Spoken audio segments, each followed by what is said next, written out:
Sabe aquela dorzinha chata que pega bem aqui no canto direito da barriga, em cima? Especialmente depois de comer algo mais gorduroso? Sim, muito comum ouvir essa queixa. Pois é. E aí fica a dúvida, né? Será que é só uma cólica de pedra na vesícula que vai passar? Ou pode ser algo, sei lá, mais sério, tipo uma colecistite? Essa é a questão chave, realmente. Saber diferenciar a cólica simples da colilítiase para uma inflamação aguda da vesícula, a colecistite. É fundamental. E para ajudar a gente a entender isso melhor, temos um material bem bacana hoje, né? Sim, sim. Temos umas anotações de aulas bem detalhadas, uns trechos de um podcast que foca bastante em diagnóstico na emergência e até um áudio de aula sobre colecistite e também colangite. Ótimo. Então, a nossa missão aqui hoje é basicamente destrinchar esse material todo. A gente quer entender bem qual é a diferença crucial entre ter só as pedras e ter a vesícula inflamada de verdade. Isso, como a colecistite começa, como a gente diagnostica e, claro, como trata. Extrair o que há de mais importante nessas fontes. Perfeito. Então, para começar, vamos localizar a vesícula. Onde ela fica exatamente e para que serve? Bom, a vesícula é um órgão pequeno, fica ali coladinha no fígado, embaixo dele. A função dela é basicamente guardar e concentrar a bile. Aquela que o fígado produz. Exato. A bile ajuda a gente a digerir as gorduras da alimentação. Então, a colecistite é simplesmente a inflamação dessa bolsinha, da vesícula. Certo. E você já disse, é diferente de só ter as pedras, a colilitíase. Muita gente tem pedra e nem sabe, né? Exatamente. A maioria das pessoas com cálculos biliares é assintomática. A colecistite, na maioria das vezes, acontece por causa dessas pedras. E como essas pedras se formam? Olha, a bile tem vários componentes, né? Colesterol, sais biliares, cálcio. Se rola um desequilíbrio ali na composição, algum desses componentes pode começar a, se solidificar. Forma cristais que vão se juntando. E viram as pedras. Isso, geralmente lá dentro da vesícula mesmo. Ok. E a famosa cólica de vesícula, a cólica biliar, ela já é a colecistite começando ou ainda não? Ainda não é a colecistite aguda. A cólica biliar, que a gente chama de colelitíase sintomática, funciona assim. A pessoa come algo gorduroso, aí a vesícula se contrai para liberar a bile. Para ajudar na digestão da gordura. Isso. E nessa contração, uma pedrinha pode ser empurrada e bloquear, mas só temporariamente, a saída da vesícula, que é o ducto cístico. Ah, por isso a dor forte. Exatamente. Causa aquela dor tipo cólica, bem forte ali no lado direito ou na boca do estômago. Mas o ponto-chave é, a dor dura um tempo, talvez meia hora, uma hora, e passa. Passa porque a pedra volta para dentro da vesícula. O bloqueio some. Entendi. É um alarme, mas um alarme temporário. O pessoal das fontes até comentou que quem só tem essas cólicas geralmente opera depois, com calma, né? Tratamento eletivo. Isso mesmo. Agora, na colecistite aguda, aí a coisa muda. Qual é a virada de chave? O que acontece de diferente? A grande diferença é que a pedra não bloqueia só de passagem. Ela fica presa, fica impactado ali na saída no ducto cístico e não volta mais para a vesícula. A obstrução vira persistente. E a dor reflete isso, imagino. Totalmente. A dor deixa de ser aquela cólica que vai e vem, ela se torna uma dor contínua, que não passa, dura mais de 6, 8 horas seguidas. É aquele relato clássico, né? Uma das fontes até citou. Doutor, começou como cólica, até melhorava com remédio, mas desde ontem essa dor não me larga mais. Nossa, aí o negócio fica sério. E o que causa essa dor que não para? É só a pressão da bile que não sai? A pressão ajuda, claro, a vesícula fica distendida, mas tem mais coisa acontecendo. Com a bile parada ali acumulada... A tal da estase biliar. Isso, a estase. Uma substância da bile chamada lecitina, que normalmente está ali de boa, começa a ser transformada em outra coisa, a lisolecitina, dentro da vesícula. E essa lisolecitina é problema. Muito problema. Ela é extremamente agressiva para a parede interna da vesícula. É como se fosse um irritante químico potente agindo ali na mucosa. Caramba! Então, além do bloqueio físico, começa uma agressão química por dentro. Exatamente. Essa agressão química dispara uma resposta inflamatória aguda e intensa na parede da vesícula. Aí a pressão lá dentro aumenta mais ainda, comprime os vasinhos de sangue. Complica a circulação ali. Isso. Diminui a chegada de sangue arterial e a saída do venoso. A parede incha, fica edemaciada. Podem aparecer pequenos sangramentos na parede, até feridinhas, úlceras. E em casos mais graves, partes da parede podem até morrer, necrosar. Que processo intenso. E como essa inflamação toda se manifesta para a pessoa, além dessa dor que não cede? Bom, a dor pode até irradiar, sabe? Às vezes, se a inflamação irrita o diafragma, que fica ali em cima, O músculo da respiração. ele mesmo. A dor pode ser sentida lá no ombro direito ou na região da escápula por causa de um nervo chamado frênico. É uma dor referida. Que curioso. E febre? Febre é bem comum, sim. A maioria tem algo em torno de 38, 38,5. Mas, como a gente falou, idosos às vezes não fazem febre, tem que ficar atento. Náusea, vômito, falta de apetite também são bem frequentes, uns 60 a 70% dos casos.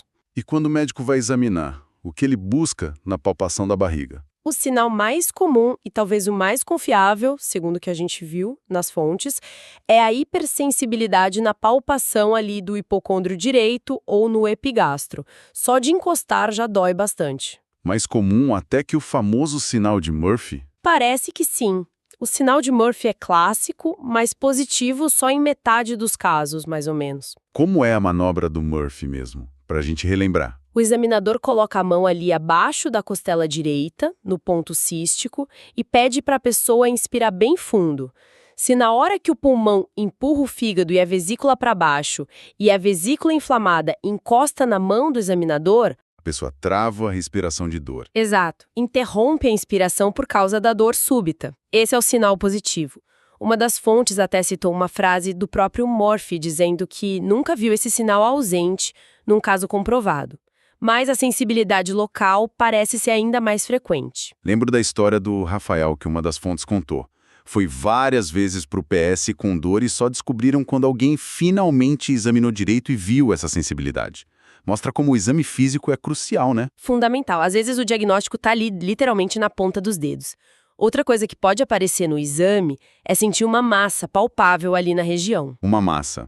O que seria isso? É o chamado plastrão inflamatório. Acontece quando a inflamação é tão grande que os órgãos vizinhos, tipo o intestino ou uma parte da gordura abdominal chamada omento, meio que grudam na vesícula inflamada para tentar conter o processo. Ah, tipo uma barreira de contenção natural. Isso, e essa massa geralmente é dolorosa quando a gente palpa. É diferente da vesícula de Courvoisier-Terrier, que é uma massa indolor, geralmente por tumor, e mais raramente pode ter uma icterícia leve, sabe? A pele um pouco amarelada. Mesmo sem pedra no canal principal. Sim, pode acontecer se a vesícula está tão inchada, tão inflamada, que ela comprime o ducto biliar principal por fora. É a síndrome de Mirise, mas é menos comum, uns 10% dos casos. Ok. Então, juntando a história da dor persistente, a febre, os achados do exame físico, a suspeita de colicistite fica forte. Como a gente confirma? A suspeita clínica já é muito forte com esses dados. Para confirmar mesmo, a gente usa exames de imagem. E existem até critérios diagnósticos mais formais, como os critérios de Tóquio. A versão mais recente é de 2018. E como funcionam esses critérios? Eles combinam os achados. Basicamente, precisam de um sinal local de inflamação, tipo a dor, a palpação ou o Murphy positivo, mais um sinal sistêmico de inflamação, febre, aumento de leucócitos ou da PCR no sangue, mais um achado de imagem característico de colecistite. Falando em imagem, qual é o exame que todo mundo pede primeiro? Ultrassonografia de abdômen. É o padrão ouro inicial. É barato, não usa radiação, está disponível em quase todo lugar, dá para fazer na beira do leito. Super prático. E o que ele mostra na colecistite? Ele consegue ver sinais diretos da inflamação. A parede da vesícula mais grossa, geralmente acima de 4 milímetros, a vesícula muito esticada, distendida, pode mostrar líquido em volta da vesícula, às vezes vê até o cálculo impactado lá na saída, e tem um Murphy ultrassonográfico. Que é quando dói ao apertar com o aparelho do ultrassom. Exatamente. O médico pressiona com o transdutor bem em cima da vesícula e vê se o paciente sente dor. É um sinal bem específico. E se o ultrassom fica na dúvida? Ou se a gente suspeita de algo mais grave, uma complicação? Aí a gente pode lançar a mão da tomografia computadorizada, a TC, ou da ressonância magnética, a RM. A TC é muito boa para ver coisas fora da vesícula, tipo coleções de pus, os abscessos, ou para ver se tem gás na parede da vesícula. Aquela forma grave, a enfisematosa. Isso. Às vezes, de noite, no pronto-socorro, a TC acaba sendo o exame mais fácil de conseguir rápido. A ressonância também é boa, mas geralmente o ultrassom já resolve para o diagnóstico inicial. E os exames de sangue? Ajudam em quê? Eles mostram a resposta do corpo à inflamação. O hemograma costuma vir com leucocitose, aumento dos glóbulos brancos, às vezes com desvio à esquerda, que indica que o corpo está produzindo mais células de defesa jovens para combater a infecção. E marcadores de inflamação? PCR, VHS... Vão estar elevados. Confirmam que tem um processo inflamatório rolando. Mas tem um exame de sangue que você diz que é essencial pedir para não confundir as coisas. Ah, sim, fundamental. Amilase e lipase são as enzimas do pâncreas. A gente pede para ter certeza que não é uma pancreatite aguda, que pode dar uma dor bem parecida ali no andar de cima do abdômen. Errar esse diagnóstico diferencial pode ser bem complicado. Entendi. E as enzimas do fígado, TGO e TGP? Podem dar uma leve aumentada também na colecitite, mas nada muito exuberante, geralmente. E claro, não custa lembrar daquele perfil clássico de risco para formar pedras, os 6 Fs. Isso. Ajuda a pensar na possibilidade, mas claro que não é exclusivo, né? Qualquer um pode ter. E sempre pedir o beta-HCG para mulheres em idade fértil para descartar a gravidez. Regra de ouro. Bom, então, diagnóstico fechado. Colecistite aguda. Qual é o próximo passo? Como a gente trata? O manejo inicial é dar suporte para o paciente. Hidratar bem na veia, corrigir algum distúrbio de eletrólitos que possa ter, controlar a dor com analgésicos, monitorar os sinais vitais. E deixar em jejum, já pensando na cirurgia. E, muito importante, começar antibióticos. Antibióticos sempre, mesmo que a causa seja a pedra entupindo? Sim, sempre. Porque a inflamação e a bile parada ali criam um ambiente perfeito para a bactéria crescer. Então, mesmo que a causa inicial seja mecânica, a infecção bacteriana secundária é muito comum e pode piorar tudo. E que tipo de antibiótico? É um padrão para todo mundo? Não exatamente. Depende um pouco da gravidade do quadro. Se for uma colecistite mais leve, digamos, só com edema na parede, sem sinais de necrose, a gente usa um antibiótico que cubra as bactérias mais comuns do trato biliar.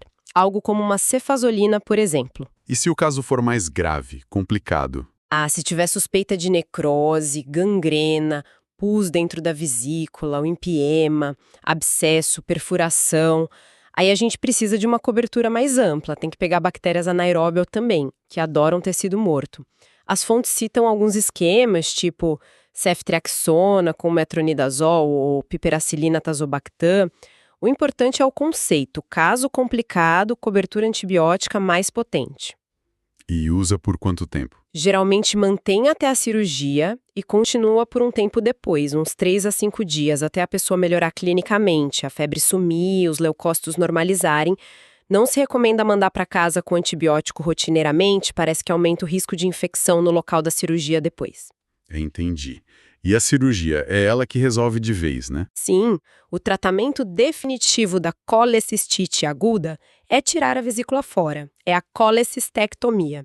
E o jeito preferido hoje em dia é por videolaparoscopia. Aqueles furinhos na barriga, recuperação mais rápida. Cirurgia por vídeo. E quando fazer? Assim que diagnostica. O ideal, e as fontes são bem consistentes nisso, é fazer a cirurgia precocemente. Se o paciente está estável, o melhor é operar logo na internação, idealmente nas primeiras 72 horas. Mas não tinha uma época que o pessoal preferia esperar? Dar antibiótico, deixar a inflamação esfriar e operar semanas depois? Tinha sim, essa era a conduta mais antiga, tratamento conservador inicial e cirurgia tardia. Mas os estudos mais recentes mostraram que operar cedo, na fase aguda mesmo, tem resultados melhores, menos complicações, menos tempo de hospital. Interessante essa mudança. E se o paciente chega muito mal, instável ou tem um risco cirúrgico muito alto? Boa pergunta. Se o paciente está instável, a prioridade número 1 é estabilizar. Hidratar, corrigir distúrbios, talvez precise de suporte em UTI. Se ele melhora e estabiliza, a cirurgia de urgência pode ser feita assim que possível. Agora, se o paciente é muito grave, com muitas outras doenças, risco cirúrgico proibitivo, Aí operar de cara pode ser pior. pode ser. Nesses casos muito selecionados, existe uma alternativa que funciona como uma ponte para a cirurgia. É a colecistostomia percutânea. O que é isso? Um dreno. Exatamente. O médico, guiado por ultrassom ou TC, insere um dreno fininho através da pele direto dentro da vesícula. Isso serve para drenar o pus, aliviar a pressão, controlar a infecção aguda. Ah, então controla a crise. Isso, controla a fase aguda. E aí, depois que o paciente melhora, se recupera, semanas ou meses depois, ele pode fazer a cirurgia para tirar a vesícula, a colecistectomia, com muito mais segurança de forma eletiva. Entendi. É uma opção para casos bem específicos de alto risco. Falando em riscos, quais são as complicações que podem acontecer se a colecistite não for tratada a tempo ou se for muito grave? Várias e algumas bem sérias. A inflamação pode ser tão forte que o tecido da parede da vesícula morre, entra em necrose ou gangrena. E se necrosar, pode furar. Pode, a vesícula perfura e aí vaza bile e pus para dentro da barriga. Se esse vazamento ficar contido ali em volta, forma um abscesso pericolecístico. Mas se vazar livremente... Causa peritonite, uma infecção generalizada na barriga. Exato, peritonite biliar, que é gravíssima. Outra complicação é acumular pus dentro da vesícula, que vira uma bolsa de pus, o empiema. Uma das fontes, acho que o áudio da aula descrevia como essas complicações deixam a cirurgia um pesadelo, né? Sim, descreveu bem. Falou que fica tudo grudado, inflamado, sangra fácil, você não consegue identificar direito o que é o ducto cístico, a artéria, o risco de machucar alguma estrutura importante como o ducto principal da bile ou o intestino aumenta muito. É um cenário bem diferente de operar uma vesícula com inflamação leve. Imagino. E tem outras complicações mais tardias. Tem. A inflamação crônica ou um tratamento muito tardio podem levar à formação de fístulas, comunicações anormais entre a vesícula e o intestino, tipo o duodeno ou o cólon. E isso pode levar a quê? Uma complicação rara, mais clássica da fístula é o íleo biliar. Uma pedra bem grande consegue passar da vesícula para o intestino através da fístula, aí ela viaja pelo intestino e acaba entupindo lá na frente, geralmente perto da válvula iliocecal. E dá um quadro de obstrução intestinal. Exato. Barriga distendida, vômitos, parada de gases e fezes. O diagnóstico por imagem pode mostrar ar dentro das vias biliares, pneumobília, a obstrução e, às vezes, até a pedra fora do lugar. O tratamento é cirúrgico para tirar a pedra e fechar a fístula. E aquela tal de colecistite enfisematosa que você mencionou? Essa é outra complicação grave. É quando tem gás dentro da parede da vesícula. É causada por bactérias que produzem gás, tipo o Clostridium ou E. coli. É mais comum em homens, diabéticos, pessoas com aterosclerose. A TC é ótima para ver o gás na parede. A mortalidade é alta. Assustador. Agora, uma dúvida. É possível ter toda essa inflamação na vesícula, a colecistite, sem ter pedra nenhuma? É possível sim. É a chamada colecistite aguda alitiásica. Alitiásica significa justamente sem cálculo. E quem costuma ter isso? É comum? Não é tão comum quanto a litiásica, mas acontece. E o perfil do paciente é bem diferente. Geralmente são pessoas que já estão muito doentes por outros motivos. Pacientes críticos em UTI, vítimas de politrauma, grandes queimados, gente que fez cirurgias muito grandes, pacientes em jejum prolongado recebendo nutrição pela veia, NPT, com sepse. Puxa, só gente bem debilitada. E por que acontece neles? Qual o mecanismo? Acredita-se que seja uma combinação de fatores, uma tríade. Primeiro, isquemia. Nesses pacientes graves, o fluxo de sangue para órgãos como a vesícula pode diminuir. Segundo, estase biliar. Como eles não comem normalmente, a vesícula não contrai, a bile fica parada. E terceiro, infecção secundária nesse cenário de isquemia e estase. O diagnóstico deve ser mais difícil, né? Sem a pedra para culpar. SON ou ATC vão mostrar os sinais de inflamação, parede espessada, vesícula distendida, líquido em volta, mas sem o cálculo. O Murphy ultrassonográfico pode estar presente. A cintilografia biliar também pode ajudar. E o tratamento é diferente. O tratamento definitivo também é tirar a vesícula, a colecistectomia, e geralmente se tenta fazer precocemente. O problema é que esses pacientes já são muito graves, então o prognóstico da colecistite litiásica acaba sendo pior muito por conta da doença de base deles. Entendi. É um quadro mais associado à gravidade geral do paciente. Antes da gente fechar, as fontes citaram rapidamente a colangite. É parente da colecistite, mas não é a mesma coisa. Certo? Exato. São primas, digamos, mas doenças diferentes. E a colangite pode ser ainda mais grave rapidamente. Colangite é a infecção, a inflamação, não da vesícula em si, mas dos ductos biliares. Principalmente o colédaco, que é o duto principal que leva a bile para o intestino. E o que causa a colangite? Geralmente pedra também? Geralmente sim. O mais comum é uma pedra que estava na vesícula, escapar, descer pelo ducto cístico e entupir o colédoco. Aí a bile fica represada nos canais acima da obstrução e isso infecta. E os sintomas são diferentes. Como a gente suspeita? Sim, a apresentação clássica é bem característica, é a famosa tríade de Charcot. O paciente tem dor ali no quadrante superior direito, fica ictérico, amarelão mesmo, porque a bile não consegue chegar no intestino, e tem febre alta, geralmente com calafrios intensos. Dor, icterícia e febre com calafrios. Essa é a tríade de Charcot. Isso. Se você pega um paciente na emergência com essa tríade, a suspeita de colangite é muito alta. E tem uma forma ainda pior. Pior que a tríade? Sim, que é a pêntade de Reynolds.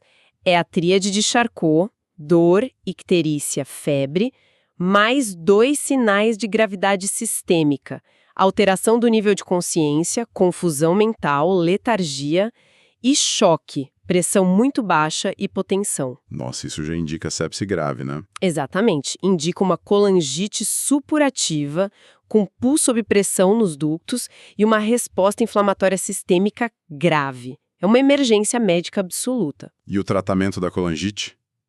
É tirar a vesícula também. O foco inicial é outro. É preciso desobstruir a via biliar o quanto antes e tratar a infecção com antibióticos potentes. Se o paciente está estável só com a tríade de Charcot, O que se faz? interna, começa antibiótico na veia e o procedimento de escolha para desobstruir é a CEPRE, colangiopancreatografia retrógrada endoscópica. Aquela endoscopia que vai até a saída do canal da bile no intestino. Essa mesma. O endoscopista consegue cortar um pouquinho a saída do ducto, papilotomia, tirar a pedra que está entupindo com uma cestinha ou um balão e drenar a bile infectada, o pus. E a vesícula? Tira depois. Tira depois, sim. Depois que a colangite está resolvida, geralmente na mesma internação, uns 2 ou 3 dias após a CEPRE, se tudo correu bem, aí faz a colecistectomia para tirar a origem das pedras. E se o paciente chega mal com a pêntade de Reynolds? Instável? Aí não dá para esperar.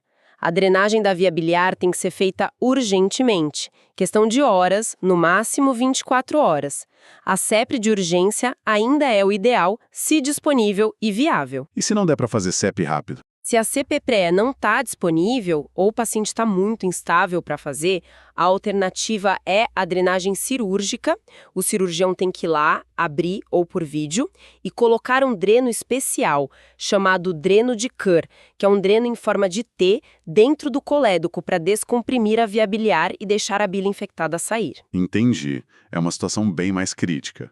Ufa, quanta informação importante! Então, só para a gente amarrar os pontos principais.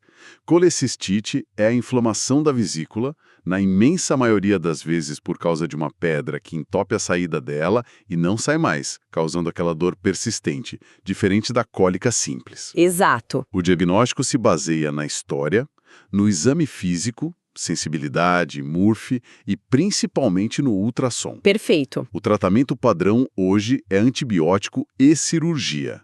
Para tirar a vesícula, colecistectomia, feita por vídeo e o mais cedo possível, nas primeiras 72 horas, se o paciente estiver estável. Isso aí. E temos que ficar ligados nas complicações, necrose, perfuração, abscesso, empiema, na forma sem pedra, a litiásica, geralmente em pacientes graves, e na prima dela, a colangite, que é a infecção dos ductos biliares, uma emergência potencialmente grave. Resumo perfeito.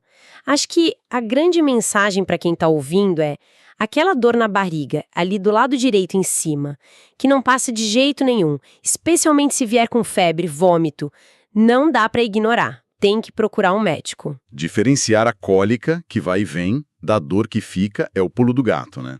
Para evitar que a coisa complique. Exatamente. E reforça a importância da boa e velha avaliação clínica. Ouvir a história do paciente, examinar com atenção, continua sendo a base de tudo na medicina. Com certeza.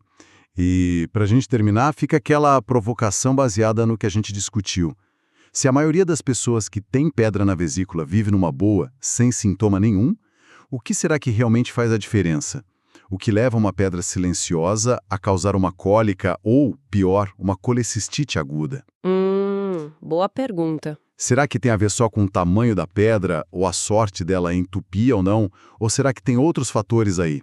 Talvez nosso estilo de vida mais a fundo, detalhes da dieta que vão além da gordura pura, ou, quem sabe, até as bactérias que moram no nosso intestino, o tal do microbioma. Será que eles poderiam ter um papel tipo preventivo, agindo antes mesmo da dor começar? Olha, é uma ótima reflexão. Abre um campo enorme para a gente pensar sobre prevenção primária, né? Além de só tratar a crise. Fica aí para o pessoal pensar.